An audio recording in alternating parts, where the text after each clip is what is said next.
నమస్తే, I'm doctor Srilakshmi, ayurvedic physician. ఇవాళ cervical స్పైన్కి సంబంధించిన డిస్క్ ప్రాబ్లమ్స్ని ఏ రకంగా ప్రివెంట్ చేసుకోవాలో తెలుసుకుందాము. నేను ఓపీలో చూసిన ఒక కేసు గురించి చెప్తాను. 28 ఇయర్స్ ఉన్న ఒక పేషెంట్ ఓపీకి రావడం జరిగింది. ఆయన చేసే ప్రొఫెషన్ ఏంటంటే సాఫ్ట్వేర్ ఇంజనీర్. ఆయన చేసే ప్రొఫెషన్లో స్క్రీన్ టైం అనేది ఎక్కువగా ఉంటుంది. రోజులో దాదాపుగా 10 అవర్స్ ఆయన కంప్యూటర్ ముందరే స్పెండ్ చేస్తున్నారు. దీనివల్ల ఆయనకు నెక్ పెయిన్ అనేది రావడం జరిగింది. మైనర్ చేంజెస్ ఉన్నాయి సర్వైకల్ స్పైన్లో. సరే, ఎంఆర్ఐ తీసుకున్నారు, మోడర్న్ మెడికేషన్ కూడా తీసుకున్నారు. వాటితో పెద్దగా రిలీఫ్ రాలేదు. ఒకసారి ఆయుర్వేదిక్ ట్రీట్మెంట్ ట్రై చేద్దాం అనుకుని వచ్చారు. సరే, నేనైతే ఆయుర్వేదిక్ ట్రీట్మెంట్ పెట్టడం జరిగింది. ఆయనకు 70% రిలీఫ్ అయితే వచ్చింది వితిన్ 1 వీక్లో.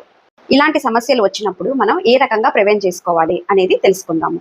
ముఖ్యంగా సెల్ ఫోన్ యూజ్ చేసేటప్పుడు తలను ఎక్కువగా ఇలా ముందుకు వంగి చూడకూడదు. మనం బెండ్ చేసేటప్పుడు నెక్ని ఒక 5 డిగ్రీ బెండ్ చేయొచ్చు, కానీ ఎక్కువసేపు ఫ్లెక్షన్ ఇలా ఉండటం వల్ల మనకు నెక్ పెయిన్ అనేది ఇంకా ఎక్కువ అవుతుంది. అదే కాకుండా ఎక్కువగా బరువులు ఎత్తడము ఇవి కూడా చేయకూడదు. పడుకునేటప్పుడు దిండు అనేది మనం ఎక్కువ ఎత్తు ఉన్న దిండు వేసుకోవడం వలన నెక్ అనేది ఎక్కువ ఎక్స్టెన్షన్ అవుతుంది. కాబట్టి అలాంటిది కూడా యూజ్ చేయకూడదు. సరైనటువంటి దిండు యూజ్ చేయాలి. మెడను అకస్మాత్తుగా కూడా ఎప్పుడు తిప్పకూడదు.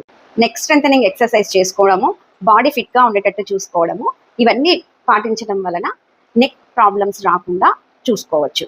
ఇదే కాకుండా ఆయుర్వేదిక్లో హెర్బల్ ఆయిల్స్, మసాజెస్ అండ్ నస్యకర్మ, బృంహణ ఔషధాలు ఇవ్వడము ఇవన్నీ కూడా చెప్పబడింది. Thank you.